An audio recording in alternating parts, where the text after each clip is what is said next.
একটি পোকার ডিম গড়িয়ে গর্তে পড়ে গেল। সেখানে শামুকের ডিমগুলো রাখা ছিল।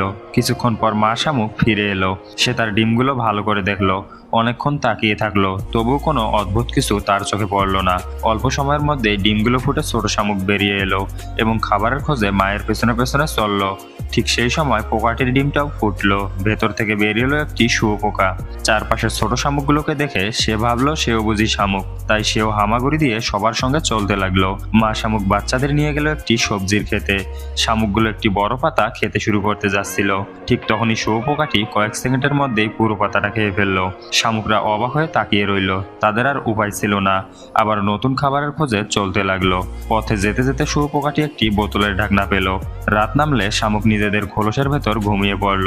সবার মতো হাতে শুঁয়োপোকাটিও বোতলের ঢাকনাটা খোলসের মতো ব্যবহার করলো। সময় কেটে যেতে লাগলো। শামুকরা বড় হতে হতে জোড়া বাঁধতে শুরু করলো। তখন শুঁয়োপোকাটি বুঝতে পারলো সে আসলে সবার থেকে আলাদা, তাই সে সিদ্ধান্ত নিল তাদের ছেড়ে চলে যাবে। সে একটি গাছে উঠে গেল এবং বোতলের ঢাকনাটা ফেলে দিল।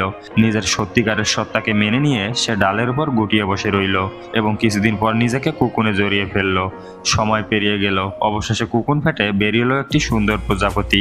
সে একটি গাছের গুঁড়িতে বসে বিশ্রাম নিচ্ছিল। হঠাৎ আরেকটি প্রজাপতি উড়ে এলো। অবশেষে সে একা রইল না।